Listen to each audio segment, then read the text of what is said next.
Hey guys, it's Carl. Another Best Tech episode, just dope stuff that's come into the studio for the past month. There's no particular price category on this, and I know for my last episode, I'll flash the winner on screen now, mostly through IG, which I'll announce it. I know that YouTube is dealing with some spam, so if you want to win something from today's episode, I've got some pretty cool sponsors lined up. Just make sure you're subbed to the channel. Obviously, I think a lot of you are.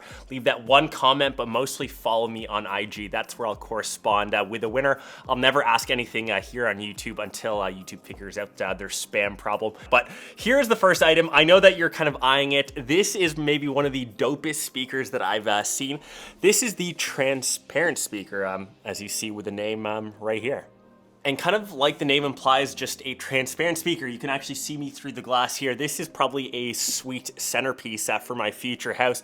So I actually was sent two over. You can pair them as a stereo pair right and left, but they obviously work as just a one-off speaker. They're pricey, so they're around $1,100, and the main reason why you would get this is for the design, for the wow factor. Like, it looks incredible. This thing is pretty much a conversation piece.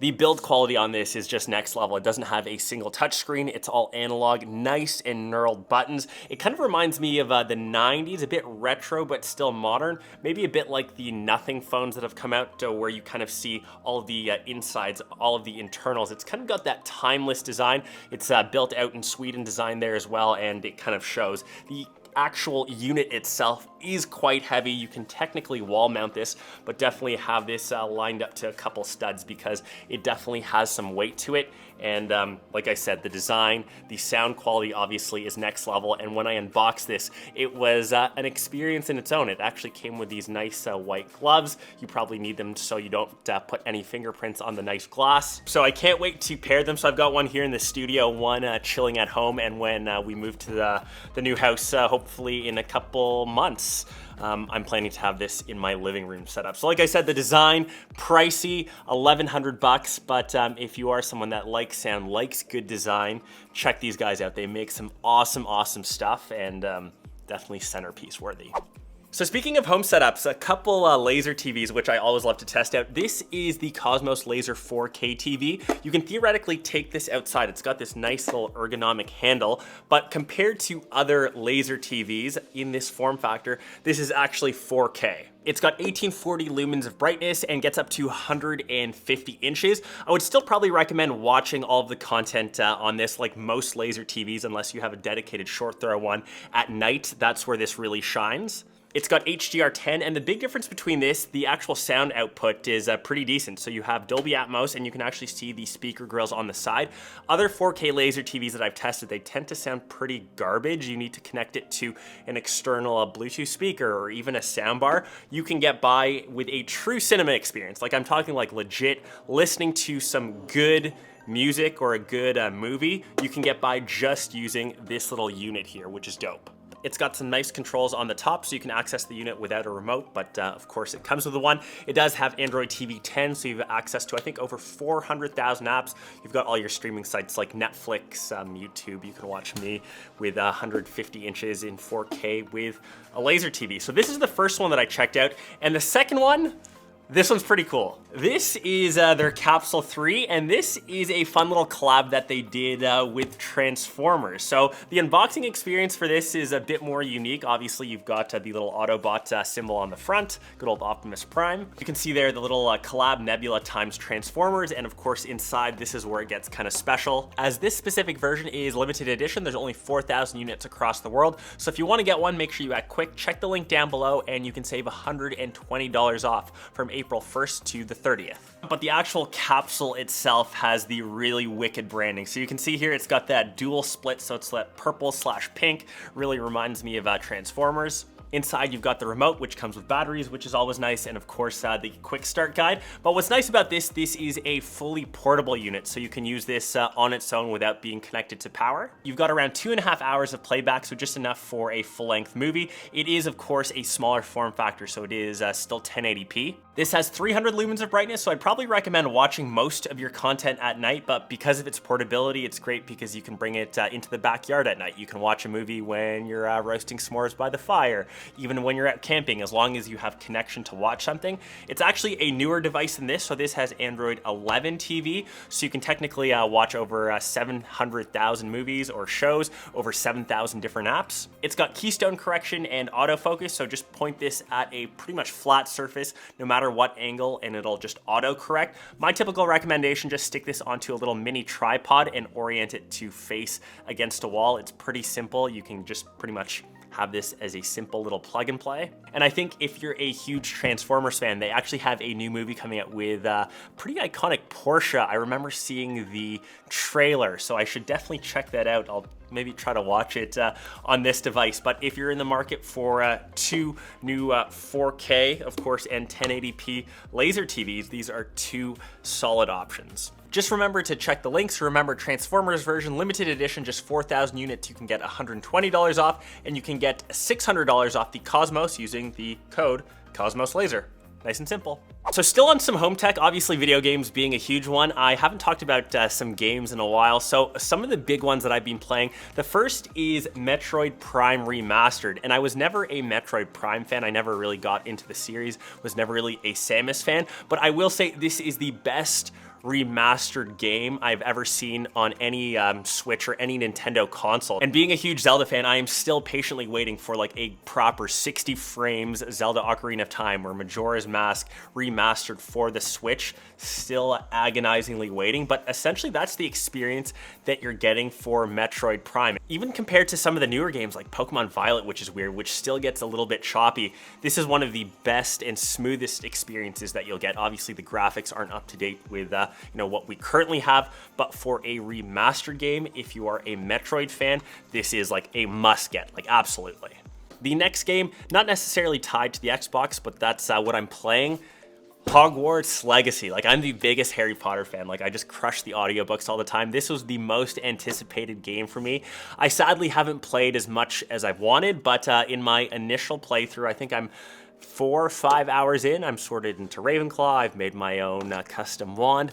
The game is just so much fun. If like you're a huge Harry Potter fan, if you want that open worldness to explore Hogwarts, to explore Hogsmeade, to learn spells, to just interact with the universe, to see what the different common rooms looks like, this is absolutely the game for you. It's just tough to play since I've been traveling a lot, but in my limited time here in the studio, and even at home when I'm playing on my Xbox Series S, I try to crush Hogwarts Legacy, like huge HP fan, and yeah, it's definitely a game I would recommend. You just gotta invest the time into it. Phones, can't do an episode without them. So obviously the new ones that have come into the studio in the last little bit, we have these two that I wanna check out. Technically 3. So of course the new iPhone 14, not technically new, it's just the new colorway. So of course the new yellow refresh. If you haven't seen my unboxing for it already, this is, I guess, your first glance at them. It's a very light yellow, a bit more on the pastel side. It's kind of in line with the rest of the iPhone 14 lineup in terms of their colorways. And of course, the yellow rails on the side in aluminum. This is the exact same yellow as you find, or as you can find on the iPad. Technically the 10th gen, it doesn't have the home button. They redesigned it earlier last year in the summer, but that is the same yellow. In case you were wondering, exact same phone, nothing's changed. I would probably take the 14 Plus just for that battery life. The next flagship though that I want to chat through, so this is the Oppo Find X6 Pro. Theoretically on paper, this is some of the best specs of a smartphone. So it's got a triple camera setup. You can see how massive this camera sensor is. It pretty much takes up 1/3 of the phone on the back. So of course that partnership with Hasselblad that they have, this is a 1-inch camera sensor, which is massive for a smartphone. Triple cameras, all 50 megapixels. So the wide, the ultra wide, as well as the telephoto, all of those are 50 megapixels. It takes some pretty killer shots. And this is also the phone with the brightest smartphone display. So it gets peak nit brightness, 2500 nits, so it gets incredibly bright. But you know, in my initial testing, it feels like a typical Oppo phone. It's nice, quick and snappy. It's got the latest internals, so the Snapdragon 8 Gen 2 platform. It does nicely have a SuperVOOC 100-watt SuperVOOC charger in the box. I'm looking at those Apple devices which no longer have any sort of charging brick. 5,000 milliamp hour battery. The paper specs on this make it a true flagship. It just depends if it's available in your region. And it does sadly still come with a bit of extra bloatware, which you can always kind of get rid of. And my ideal goal would eventually to see this in some sort of stock Android. That's always my recommendation to Oppo when I chat with them. Just have less bloat, and I think you've got a solid device. Speaking of home tech, I had to put something on budget, something that I actually bought myself for the studio here, just because I need them. This is obviously in a affordable price category. These are just around 30 bucks. These are just new Belkin extension cords with 12, 1, 2, 3, 4, 5, 6, 7, 8, 9, 10, 11, 12.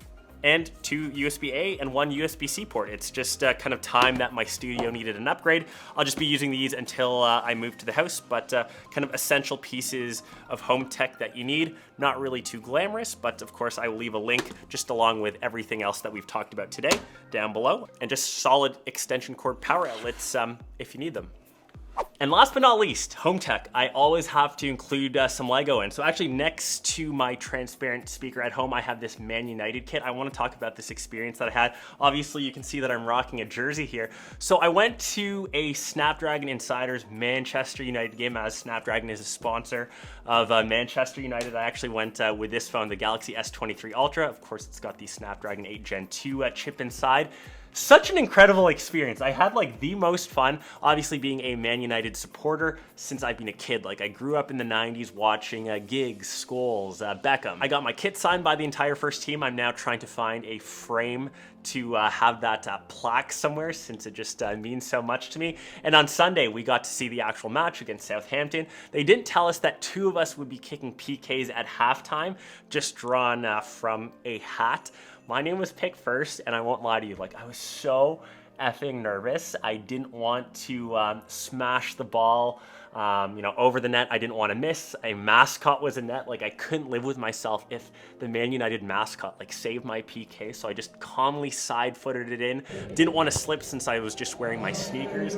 Incredible, incredible experience to have done that. But bringing it back to the Lego, because I stare at that Man United kit or that Man United build like every day, going from the Man United Lego set to the real thing. Yeah, just truly incredible. And obviously Lego just being a big part of my life. My next build, I think I have the Razor Crest.